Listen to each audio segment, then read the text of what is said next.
Hey, this is Will and Tony at E3 2017. Tony, you've played a game called Dauntless. I have played a game called Dauntless. You get to kill a bunch of big monsters with a bunch of different weapons. It's a lot of fun. Cool, okay, so what kind of monsters are you killing and what weapons do you use to do that? Well, these monsters are called behemoths. They haven't quite said how many are going to be in the final game, but they all come with various natural armors. So the first thing you want to do when you tackle one of these beasts is take a look at, okay, this porcupine has a bunch of quills. I bet if I break those quills, it can't attack with them anymore. Or you look at an enemy that has a big tail, you cut that tail off, it can't attack with the tail anymore. So there's a lot of tactics, sort of when you look at the biology of the behemoths that you're fighting.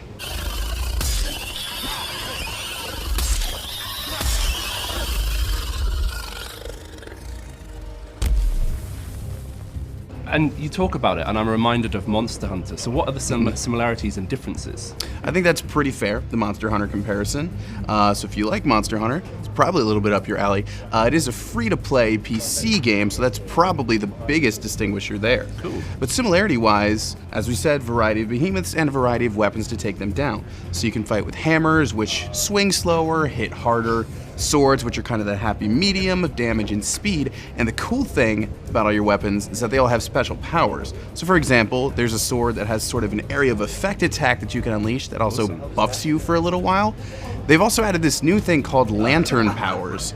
Lantern powers are basically like support abilities. So for example, there's one that heals people in your vicinity, there's one that gives overshields to people in your vicinity. So you can really sort of customize with armor, with weapons, with powers, and really play the role that you want to play during these hunts.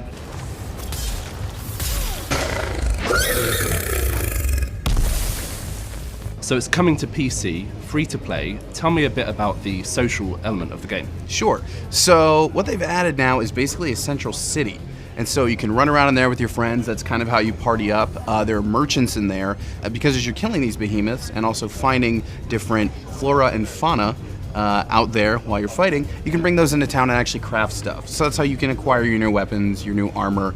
There are multiple tiers of armor, there are multiple tiers of all the weapons, so there's lots of stuff to find and craft and take back out to kill more things, to find more things, to craft again, and so on and so forth until you've killed to your heart's content. Sounds awesome. So to learn more about Dauntless, check GameSpot.com, and we have an app now too, so check there for all the latest news.